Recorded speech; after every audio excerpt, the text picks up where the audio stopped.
Namaku Arman, seorang pria berusia 28 tahun. Aku baru saja pindah dari kota ke desa kecil ini setelah gagal bertahan di kerasnya hidup ibu kota. Aku tak punya banyak pilihan ketika ditawari pekerjaan sebagai satpam malam di sebuah sekolah dasar tua, yang konon sudah berdiri sejak zaman Belanda. Gajinya kecil, tapi cukup untuk menyambung hidup. Apalagi, katanya tempatnya tenang. Terlalu tenang, mungkin. Hari itu aku datang agak sore, ditemani Pak Darto, penjaga lama yang akan pensiun minggu ini. Dia orangnya pendiam, sorot matanya tajam, seperti menyimpan sesuatu. Tapi ia tetap ramah ketika mengenalkanku pada lingkungan sekolah. Gedung utama 2 lantai dengan bangunan tua berlumut, 1 lapangan besar di tengah, dan aula belakang yang katanya sudah jarang digunakan. Kalau malam, jangan keliling sendirian ke ruang aula. Apalagi ke gudang belakang, ujar Pak Darto pelan, seolah tak ingin kata-katanya terdengar terlalu jelas. Aku hanya tertawa kecil, mengira itu semacam candaan penyambutan. Kenapa emangnya, Pak? Ia hanya menatapku sebentar, sebelum menjawab. Nanti juga kamu tahu sendiri. Langit mulai menggelap saat Pak Darto pamit pulang. Aku berdiri di pos jaga depan. Angin malam berhembus pelan, membawa aroma tanah basah dan dedaunan gugur. Tak ada suara selain derik pepohonan dan dengungan serangga malam. Sekolah ini benar-benar sunyi, bahkan terlalu sunyi. Jam menunjukkan pukul 10 malam. Aku menyalakan rokok dan mengatur posisi duduk. Sekilas, aku merasa sekolah ini seperti punya mata. Seolah-olah bangunan tuanya sedang mengamatiku diam-diam. Tiba-tiba, tok, tok, tok. Suara pelan seperti ketukan. Aku menoleh ke arah gedung utama. Gelap. Tak ada siapa-siapa. Ah, mungkin tikus atau kayunya kembang kena udara malam, pikirku sambil menghirup rokok lagi. Tapi beberapa menit kemudian, suara itu terdengar lagi. Kali ini lebih keras. Tok, tok, tok. Dan kali ini, aku yakin, suara itu datang dari lantai 2 gedung utama. Jelas sekali. Aku berdiri, senter di tangan. Rasanya merinding tiba-tiba. Tapi aku mencoba tetap tenang. Mungkin masih ada murid yang ketinggalan atau orang nyasar. Pikirku untuk menenangkan diri. Namun dalam hati, aku mulai menyadari satu hal. Ini bukan malam biasa. Dan mungkin, aku tak seharusnya sendirian di sini. Suara tok, tok, tok, itu tidak berhenti. Justru kini terdengar seperti langkah kaki yang berjalan perlahan, berat, dan teratur. Seolah seseorang sedang menyusuri lorong lantai 2 dengan tenang, tanpa terburu-buru. Yang membuat bulu kuduku berdiri adalah kenyataan bahwa aku satu-satunya orang di sekolah ini malam ini. Aku memegang erat senter di tangan kananku, lalu menyalakannya. Cahaya kuning temaram dari senter membelah gelapnya malam. Kutapakan kaki ke arah tangga kayu tua yang menuju lantai 2 gedung utama. Suaranya berderit tiap kali diinjak. Langkah kaki itu berhenti. Aku menahan napas. Tinggi. Lalu kulangkahkan kaki ke anak tangga pertama. Krik. Tangga tua itu berderit. Lalu langkah kaki di atas berjalan lagi, seperti menjauh. Siapa di atas? Teriakku mencoba terdengar tenang. Tapi suara sendiri justru terdengar seperti gema yang menggetarkan udara malam. Tak ada jawaban.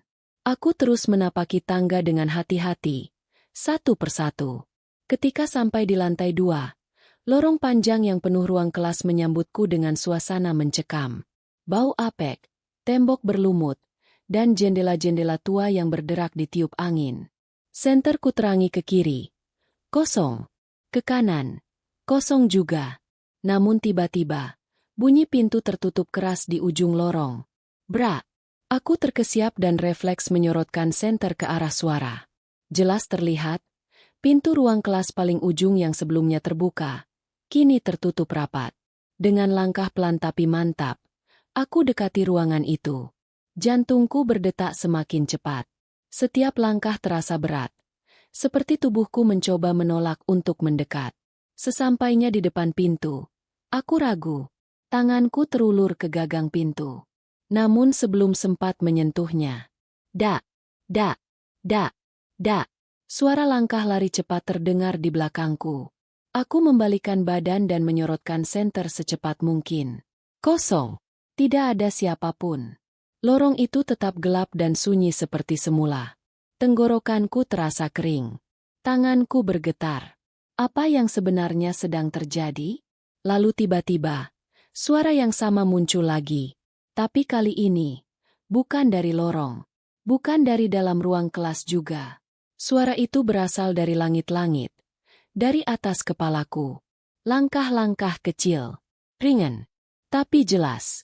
Seolah ada seseorang berjalan di atap sekolah.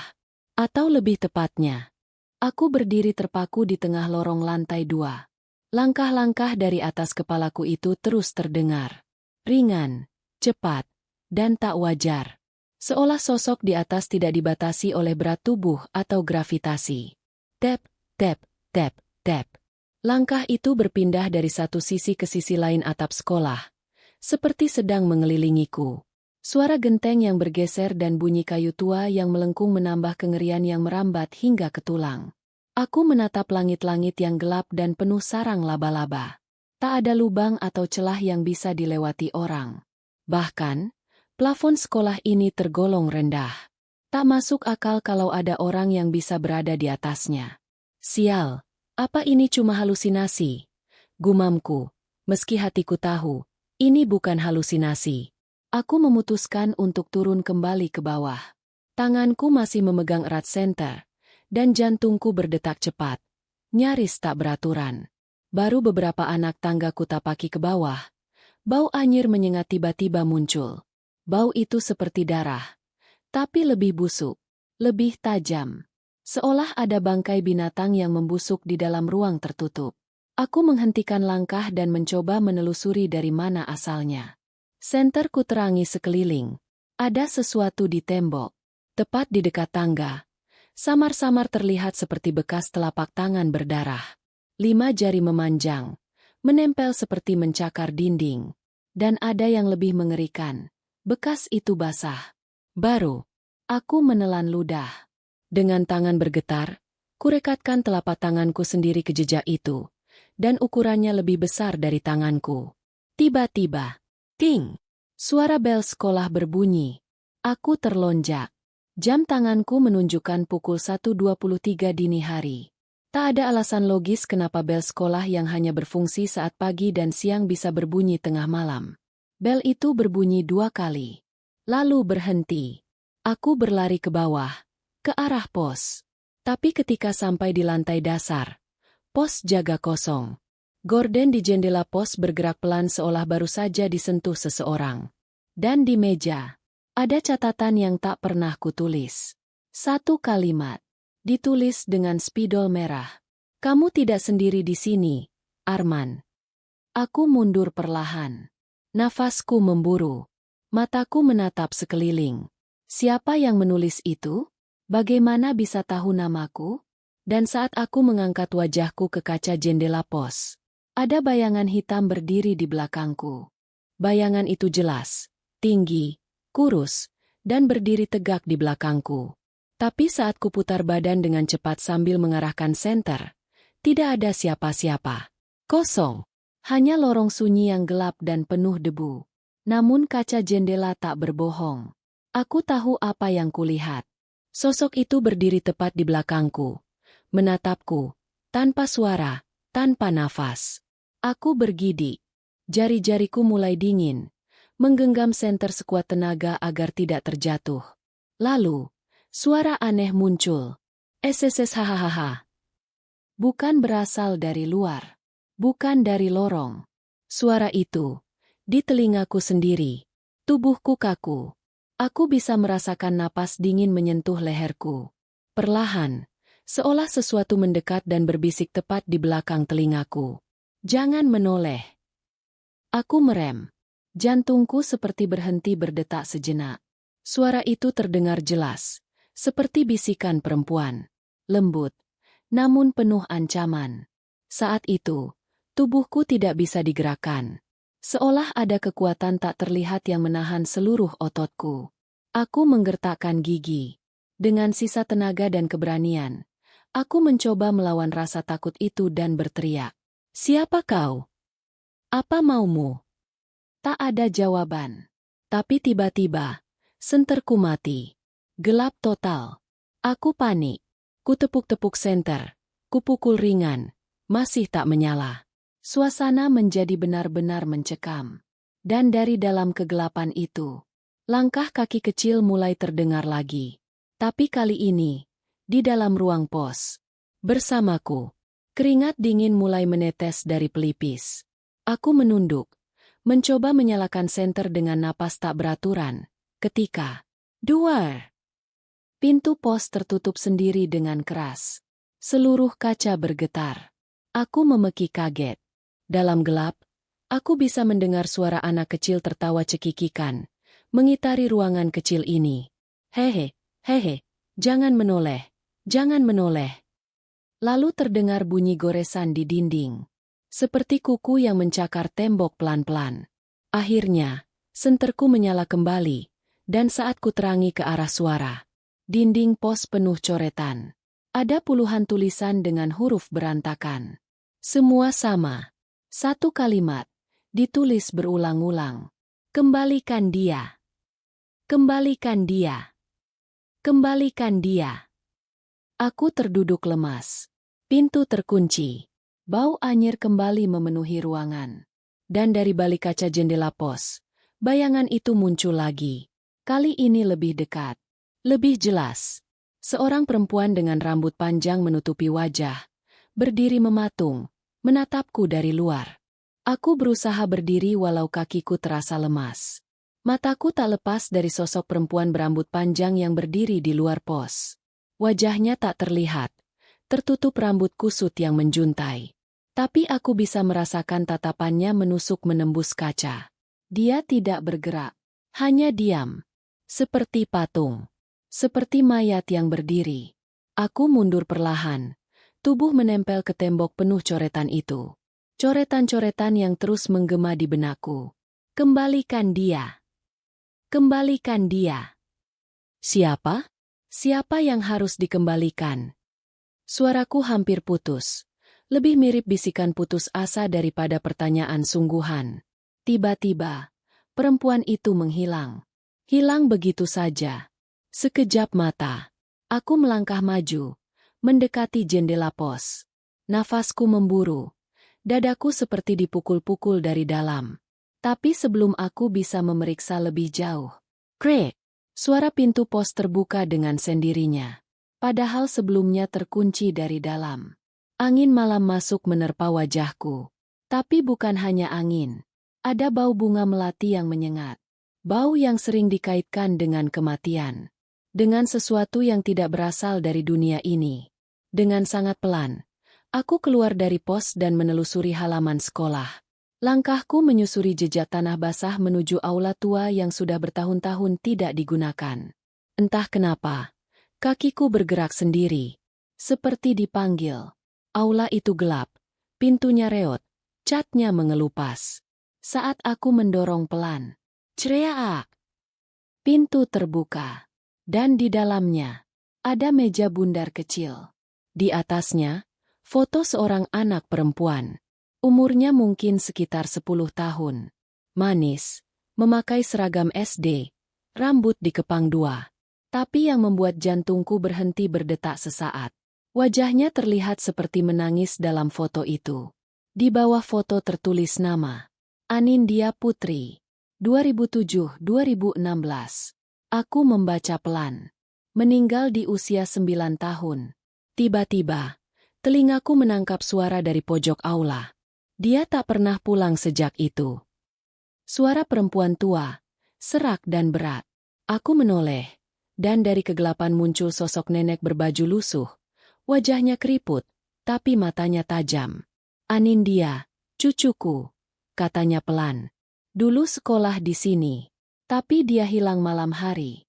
Saat sekolah masih buka kegiatan tambahan. Aku hanya bisa terdiam.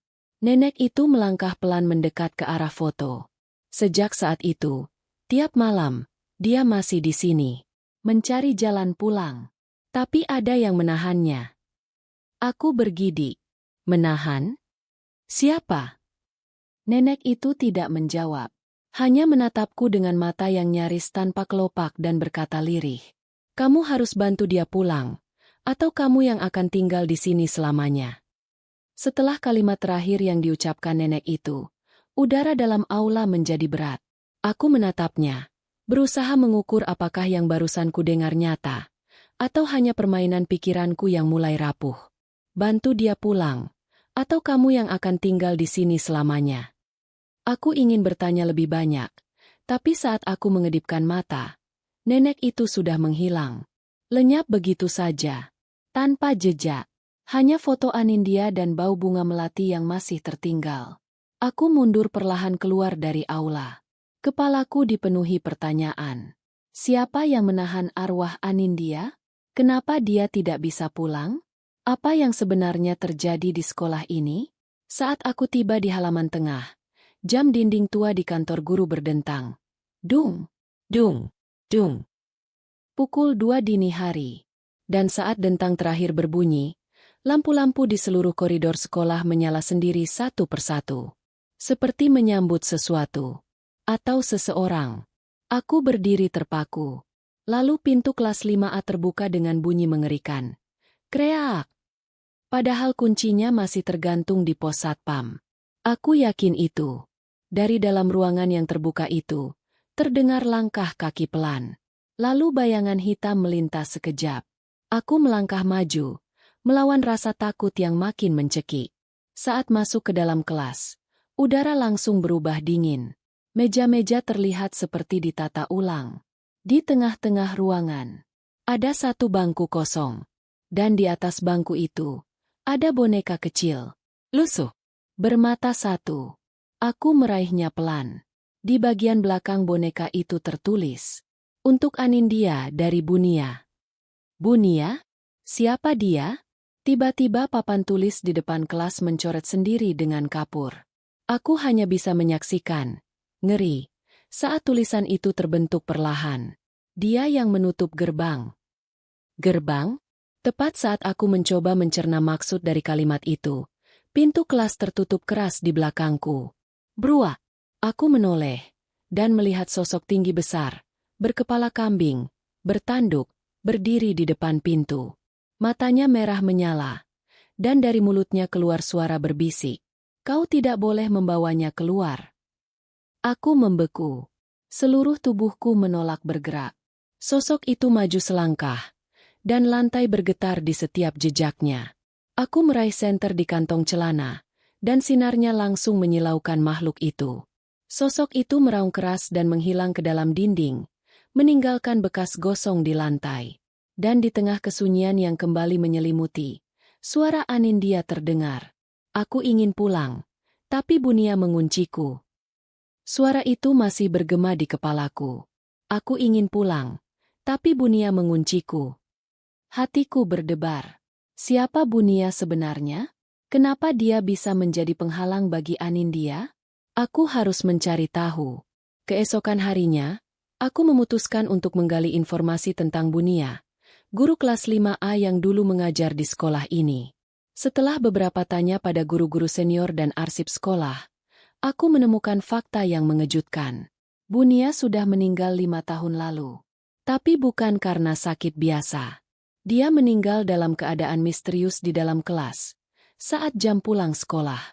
Kematian yang katanya berkaitan dengan sebuah tragedi besar. Seorang guru senior bercerita, Bunia dikenal sangat tegas, bahkan bisa dibilang galak. Tapi ada sesuatu yang aneh pada dirinya. Beberapa murid bilang dia suka berbicara sendiri dan sering marah-marah tanpa sebab. Aku makin penasaran. Apa sebenarnya yang terjadi malam itu? Aku memutuskan kembali ke aula tua, tempat foto Anindya berada. Di sana, aku membuka lembaran buku harian yang sudah lusuh dan tercecer di bawah meja. Tulisannya samar, tapi aku berhasil membaca bagian penting. Anindya nakal hari ini. Aku sudah bilang jangan bermain di ruang bawah tanah. Tapi dia tetap saja bersembunyi di sana. Aku kehilangan kesabaran. Semalam aku berteriak padanya, tapi dia tak keluar. Aku merasa ada sesuatu yang mengikatnya. Aku takut. Ada noda bercak merah pada halaman itu. Aku merasakan darah dingin mengalir di punggungku. Tiba-tiba, sebuah bisikan halus terdengar di belakangku. Dia tidak seharusnya membayar semua ini. Aku menoleh, tapi hanya ada kegelapan dan bau melati. Seolah ada yang mengingatkanku bahwa kebenaran tentang Bunia dan Anindya jauh lebih gelap dari yang kukira. Aku sadar, malam pertamaku jadi satpam di sekolah ini bukan hanya soal menjaga keamanan, tapi juga menghadapi dosa masa lalu yang belum terungkap. Setelah membaca isi buku harian Bunia, aku jadi penasaran dengan ruang bawah tanah yang disebut-sebut di sana. Ruangan itu selama ini tersembunyi dan tidak pernah digunakan, bahkan oleh guru sekalipun. Aku memutuskan mencari pintu masuk ke ruang bawah tanah tersebut. Di sudut belakang perpustakaan sekolah, aku menemukan sebuah panel kayu tua yang nyaris tersamarkan oleh rak buku dan debu. Dengan tenaga tersisa, aku mendorong panel itu dan terdengar suara berderit keras. Di baliknya ada tangga sempit yang menuju ke bawah, gelap dan dingin. Aku menyalakan senter dan mulai menuruni tangga itu perlahan-lahan. Di dasar tangga, aku melihat sebuah ruangan kecil dengan dinding berlumut dan berceceran benda-benda usang. Tapi yang paling menarik perhatianku adalah sebuah meja kecil dengan beberapa barang di atasnya. Sebuah boneka dengan satu mata hilang, mirip yang aku temukan di kelas 5A. Sebuah buku harian lain, lebih tua dan kertasnya sudah rapuh. Sebuah kotak kayu kecil yang terkunci rapat. Aku membuka buku harian itu dan mulai membacanya. Isinya adalah catatan rahasia Bunia tentang sesuatu yang sangat mengerikan. Anindya ternyata sering melihat sosok gelap yang mengintai di sekolah, terutama di ruang bawah tanah ini. Sosok itu bukan hanya menakut-nakuti, tapi juga mengancam nyawanya. Bunia menulis, "Ada sesuatu yang tidak bisa aku jelaskan.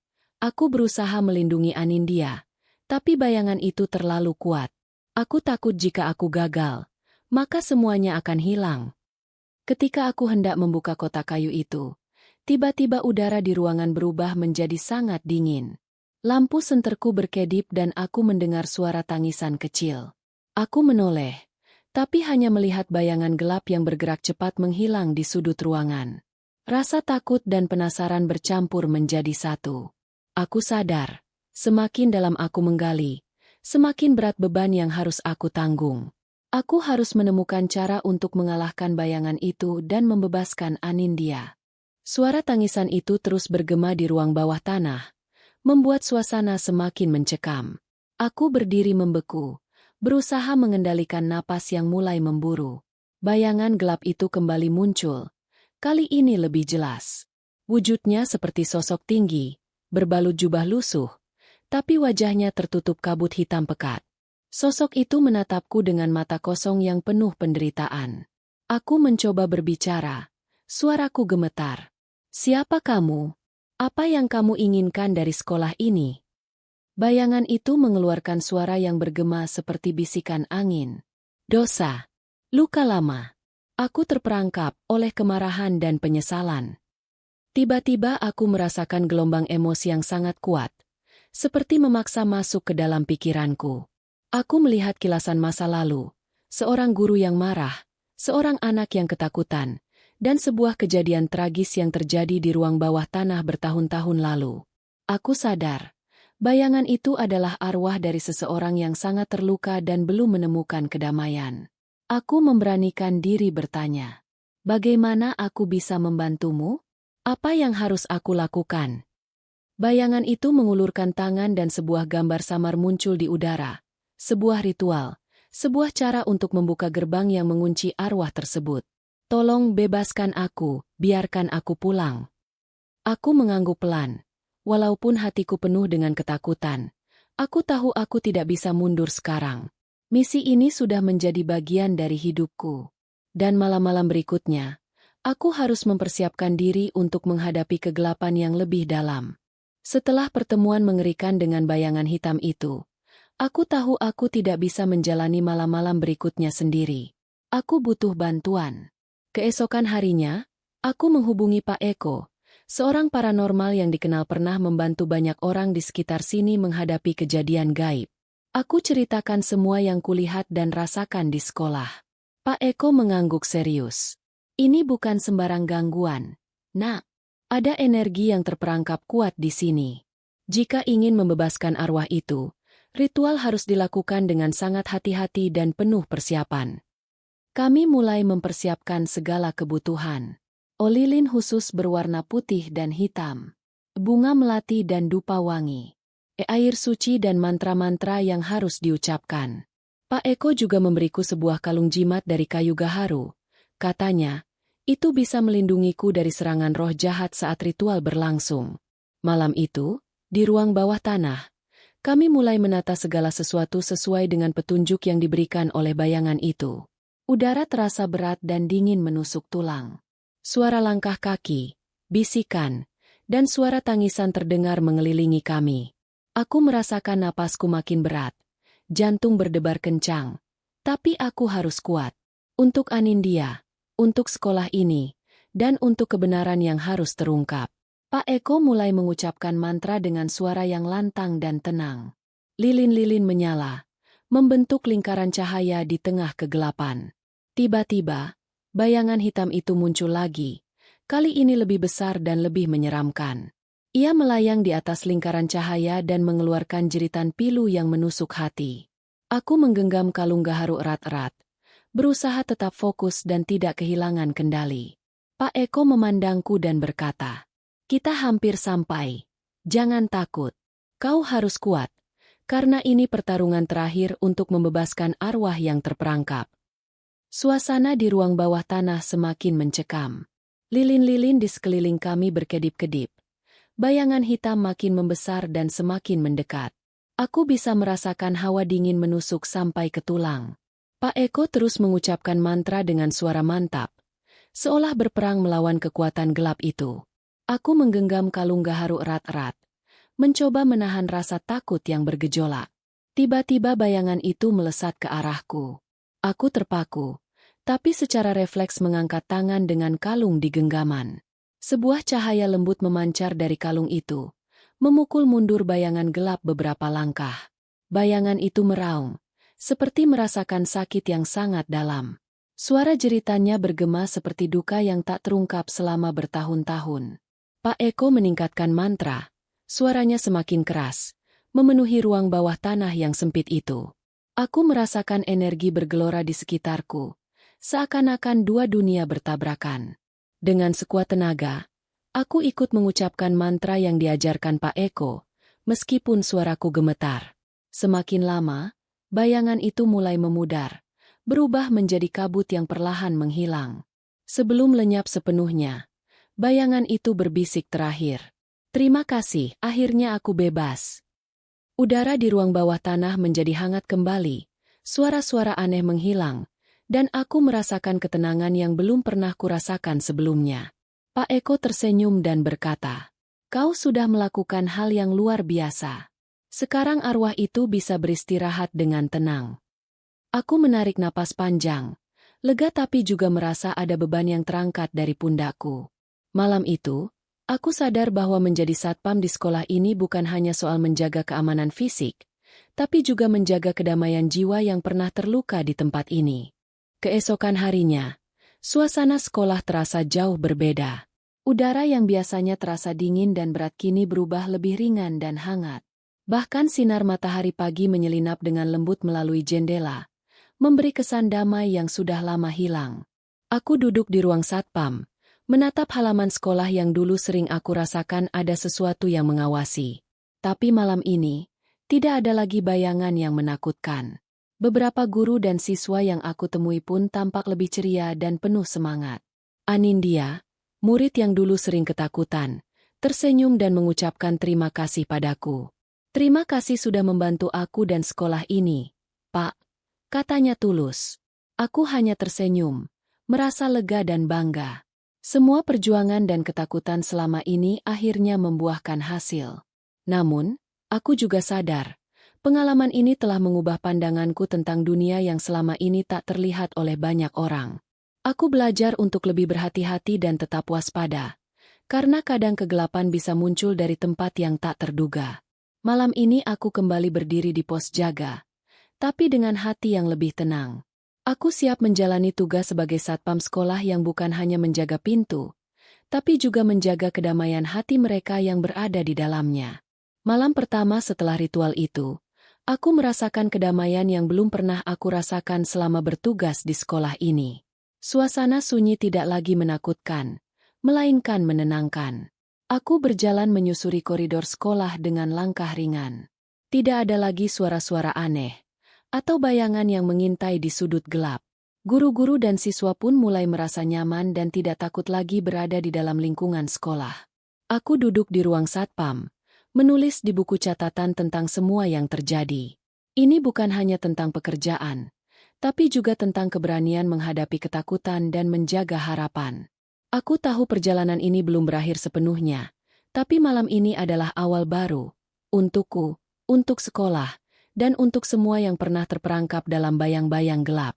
Aku tersenyum dalam hati, siap menyambut hari esok dengan keyakinan bahwa kebaikan selalu bisa mengalahkan kegelapan.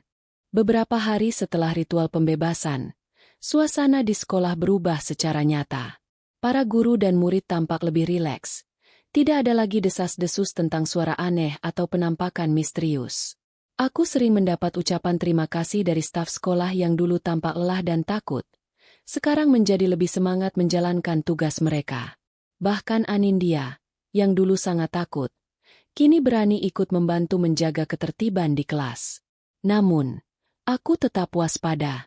Meski bayangan gelap itu sudah hilang, aku tahu kegelapan kadang bisa kembali dalam bentuk yang lain. Aku terus memantau setiap sudut sekolah, memastikan tidak ada tanda-tanda gangguan baru. Malam itu, saat aku berpatroli, aku melihat sesuatu yang membuatku tertegun. Sebatang pohon besar di halaman belakang yang dulu sering membuat suara aneh, kini tampak berdiri kokoh dan damai, seolah ikut merasakan ketenangan yang baru saja hadir. Aku tersenyum, merasa lega sekaligus bangga atas perjalanan yang sudah kulalui.